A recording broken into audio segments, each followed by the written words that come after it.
Thank you, Tim.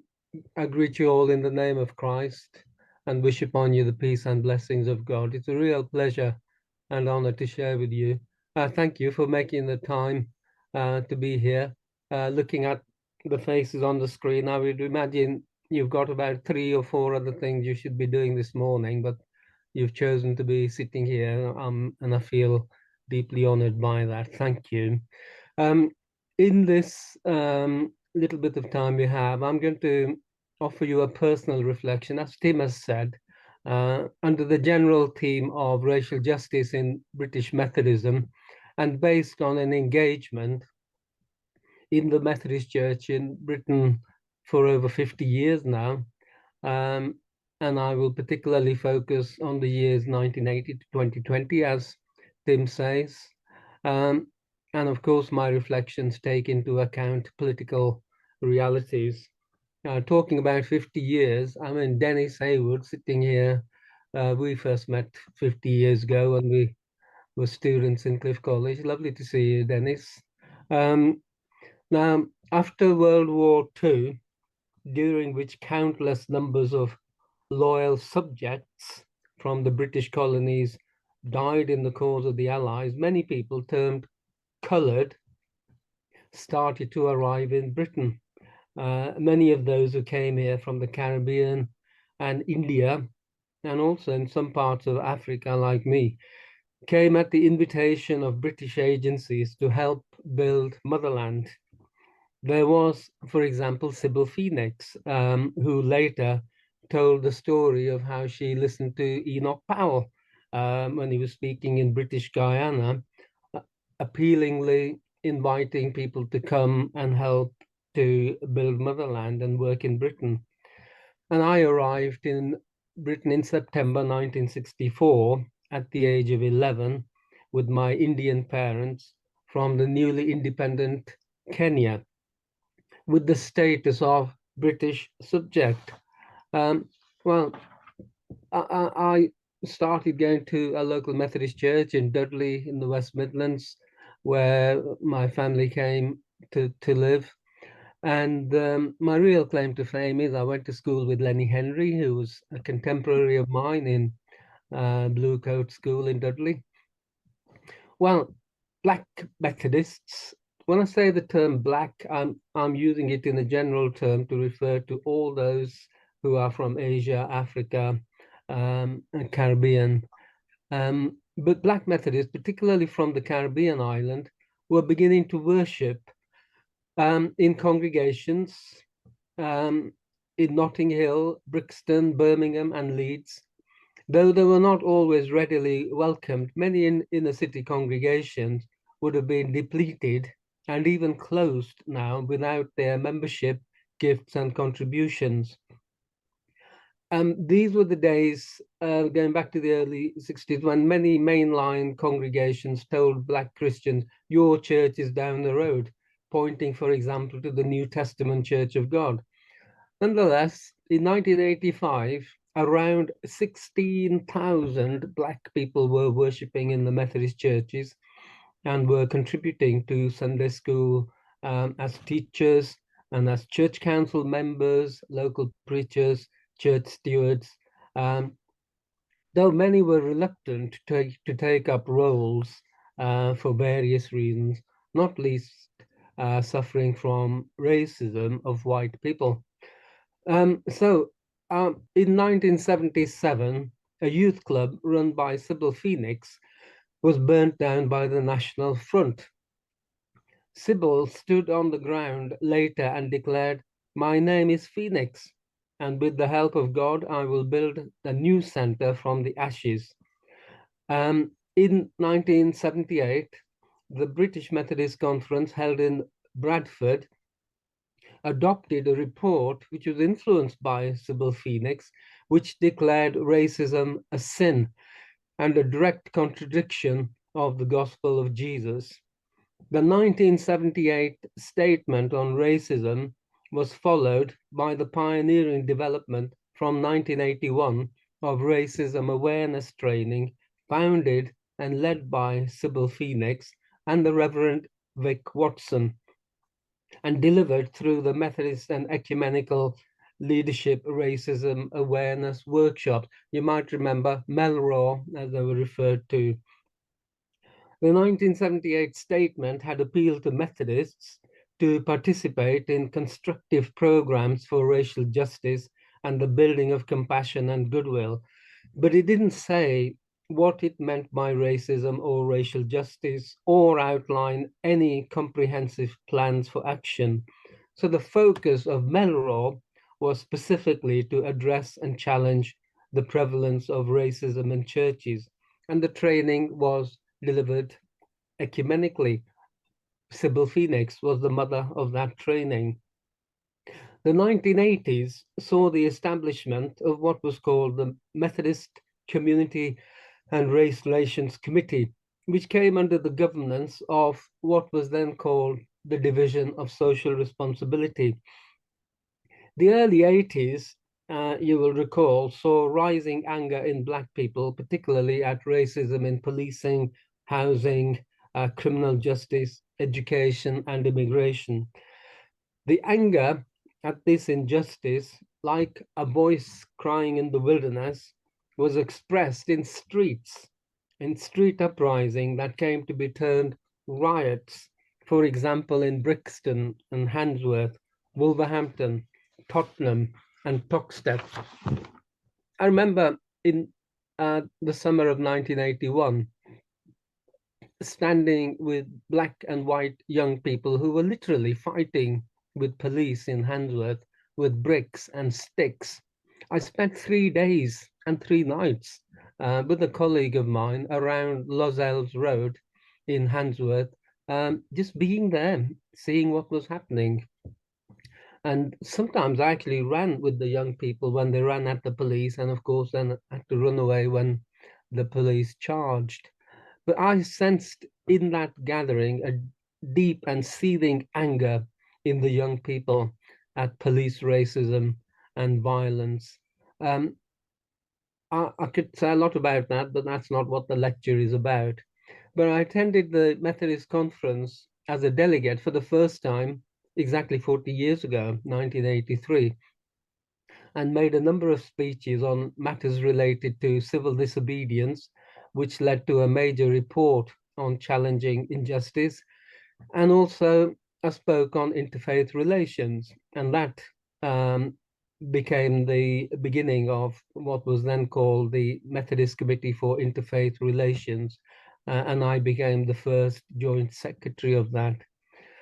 From this conference, I served on most Methodist committees. You name the committee, I've served on it, including the Community and Race Relations Committee, which I joined from September 1983.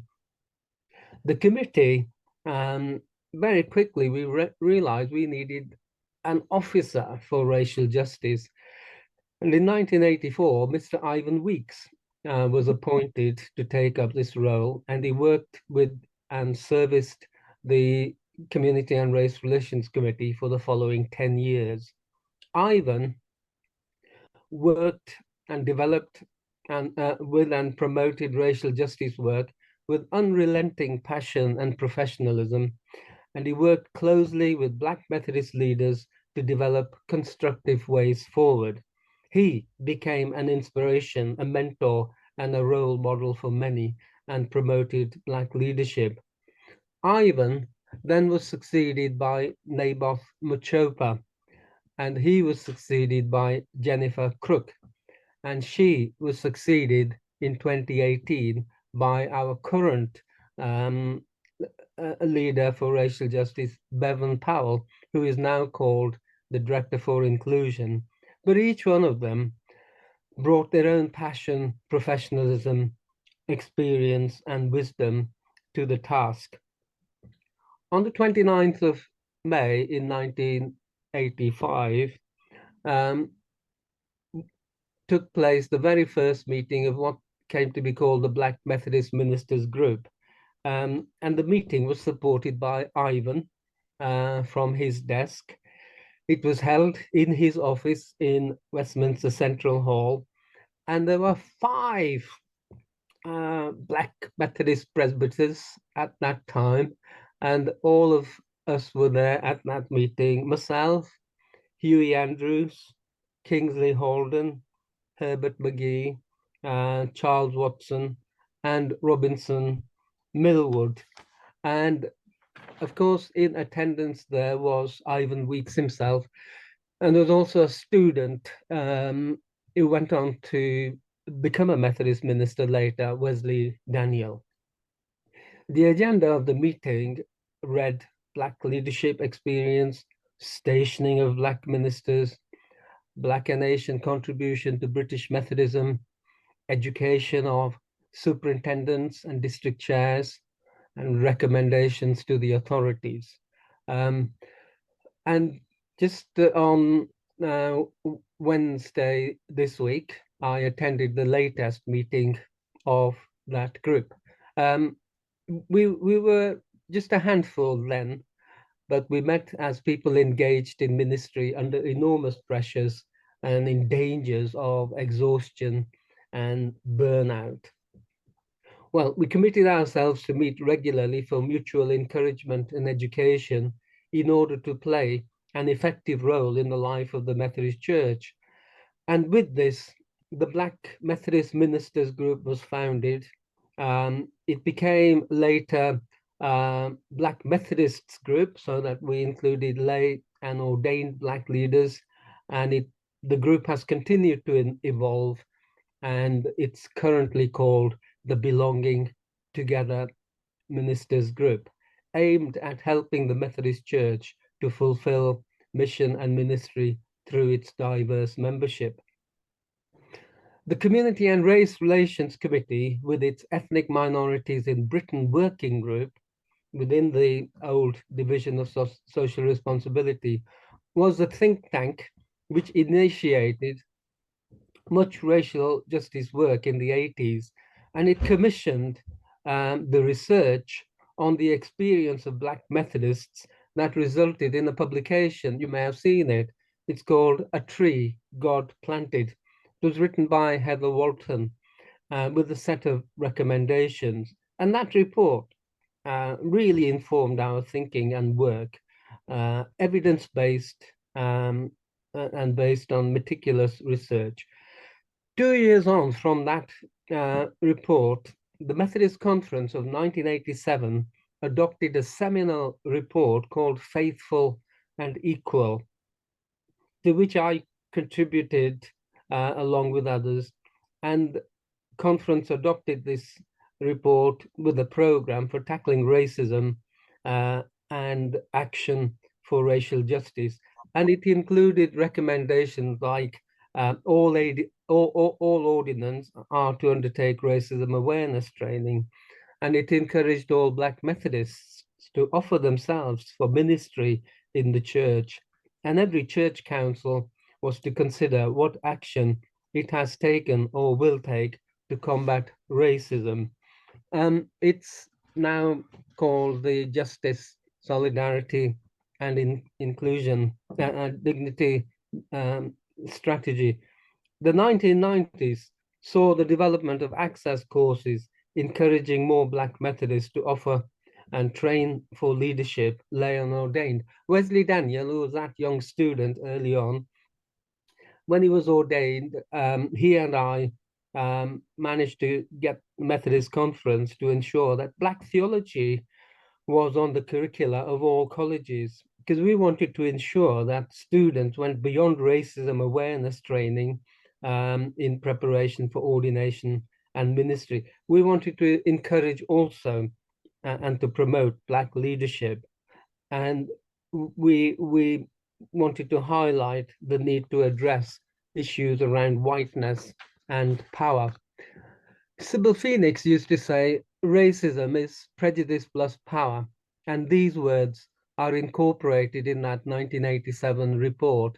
She insisted that while we all have our prejudices, the difference between Black people and white people is that invariably power is in the hands of white people.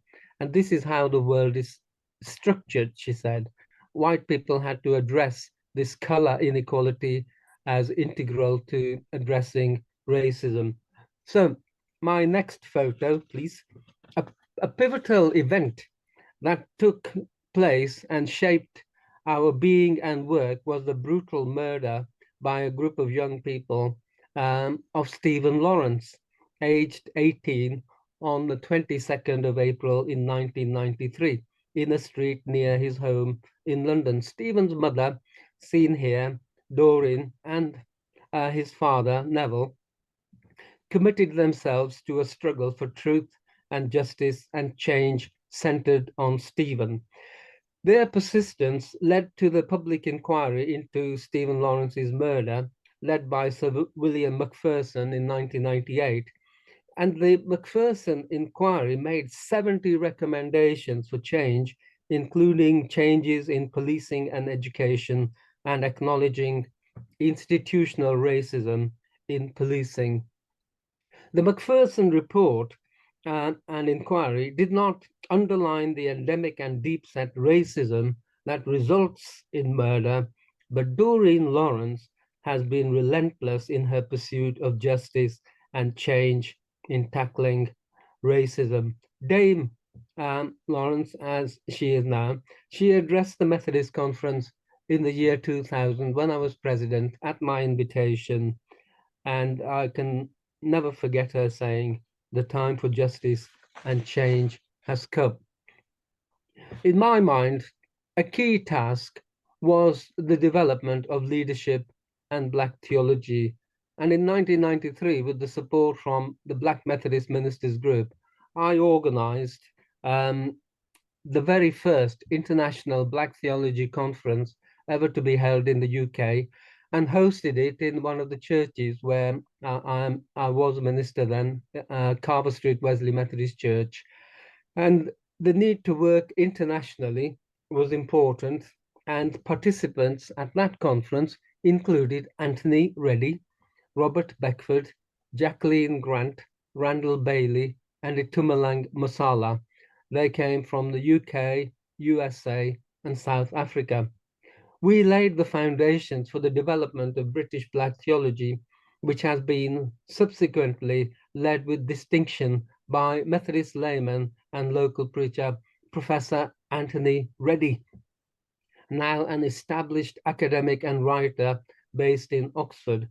Anthony has written over 100 scholarly essays, articles, and books. My shelves here at home, well, I have a whole shelf devoted to what Anthony has written, and I commend his work to you. His sustained scholarship and groundbreaking research and writing has been an outstanding contribution to the challenges of achieving racial justice. Later this month, I'll attend an event in Oxford where he will give his first inaugural address as an Oxford Don. He is now, has been recently made a professor by Oxford University. An undervalued Methodist lay leader in the British Methodist Church, Anthony has diligently worked with training of local preachers and pastors, lay owner ordained in the area of race, class, and diversity. His training style is that of participative education, including action, reflection, art, and drama. In his latest work, he has written an inclusive an incisive analysis and critique of the development of racial justice training in the Methodist Church over the last 30 years or so. He critiques racism awareness training and points towards addressing the deconstruction of the norm of whiteness. Anthony's work cannot be ignored by anyone who's exploring racism awareness, racial justice, and whiteness. Anthony, in an article published in the journal Religions in 2020, offers real insight and analysis and reflection on racial justice work, highlighting a journey from racism awareness to deconstructing whiteness in the quest for racial justice. That's the journey from Sybil Phoenix to Anthony.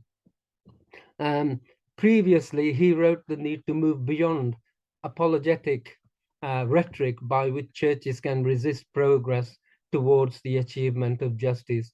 He argues that redefining the norm is necessary in the Methodist Church if we are to move beyond rhetoric of apology toward a more determined and intentioned mode of challenging injustice, be it on the grounds of race, gender, sexuality, or disability, and build equality and full inclusion. Well, there have been many countless numbers of presentations, sermons, interventions, speeches, reflections on racial justice, in addition to actions taken for racial justice. The one of the developments that took place was the meeting of Black Methodist young people in November 1990 to encourage and develop the leadership and skills of young Black and Asian Methodists, supporting them to positively contribute to the life of the church. And, up to the year 2021, 4 young Black and Asian Methodist leaders have held the role of Methodist Youth President. Tamara Ray in 2014, Jasmine Yeboah in 2018, Thelma Comey in 2019, and Daoud Irfan in 2021. Within all this work, attempts have been made by myself and Israel Selvanagam. I don't know if you read the Methodist Recorder, but he has a good article in there currently. He's a prolific writer. He's also got a whole shelf devoted to him in my library. Methodist scholar, hardly known, but a great contributor to and an Asian theologian. And developing Asian theology has been important alongside the progress of Black theology in Britain. And we held a few years ago a first international conference on Asian theology, which focused on the contribution of women, Asian theologians. And then earlier this year, we marked the 30th anniversary of the first conference on Black theology with another conference on Asian theology, and with the focus on Asian women, who are the most invisible people in the life of the Methodist Church. Asian women theologians. Again, who are they? Name them. Where are they? How are we making use of them? What contribution? How is their contribution being welcomed and valued? So we've come a long way. We have a much further to go. The publications of Black and Asian Methodists speak volumes. Considerable energy has gone into worship, prayer, and work for racial justice. But what have we achieved, in terms of strategy, successes, and struggles? What have we achieved? Well, we may have helped to influence and change some thought and practice in individuals and structures. There has been some progress in terms of promotion and development of Black leadership and Black theology. This can be seen in the greater number of the engagement and employment of Black people in churches. Black Methodists have occupied some of the most senior lay and ordained roles. Black theology publications have grown. I'd like to see Asian theology publications growing too. In 1984, the Methodist Conference, meeting in Wolverhampton, designated Mr. Leon Murray to be appointed the first vice president of conference when it met in Birmingham in 1985. Sadly, Leon died earlier this year. Ivan Weeks went on to be vice president of conference in 1991. Following him, Dr. Dalip Mukherjee in 2013, and then Mr. Bala Jnanapragasam in 2018. And then Anthony Boateng. Uh, in 2023, 2022, I was appointed president in the year 2000. And then it was only in 2021 when somebody else from the minority background, Sonia Hicks, was elected president of conference. Um, Many Black Methodists occupy roles of superintendents, presbyters, and circuit stewards. The first Black Methodist to be appointed district chair that was in London was Reverend Ermel Kirby. Only last year did we have the Reverend Novette Headley, who became the first Black female to be a Methodist district chair and is based in Birmingham. And then the Reverend Sonia Hicks will become district chair of Northampton next year, succeeding Helen Cameron. Well, I want to see more Black Methodists in roles such as district chairs and in senior connectional roles. So much has been done. We have success. There remain obstacles to the flourishing of Black leaders. Holding roles in leadership as Black people is a tough place and requires additional spiritual, emotional, and physical stamina. And it includes a constant struggle. Holding high office does not remove the feeling of being on the margins and can bring with it malignment from opponents. I have often found myself saying to myself and to others, let us not grow weary in doing what is right. Let us work for the good of all. God is calling us to build a justice-based church where justice is served with mercy and humility, a church where all of us, with all our immense diversity, are honored members in the one body of Christ, where all are equally included at the table, with no inferiors and superiors, no centers or margins, where no one is neglected or excluded, with one goal always to seek first the kingdom of God and his righteousness. Everything follows from that, doesn't it? That's what Jesus said. The pilgrimage towards our goal is stronger if we work with our ecumenical and international partners, embrace each other and respect each other and give life to each other. Let me finish by saying this. For me, Holy Communion is not only a foretaste of the heavenly banquet, as we say in our prayers, it is also a revelation of the church and the world as God desires it to be. Um, where all have a place at the table. In a world of violence, of inequalities, war, bigotry, environmental degradation, and climate change, the church can truly reflect a model of one body symbolized in the one bread we share, or as I would say, a sanctuary for all.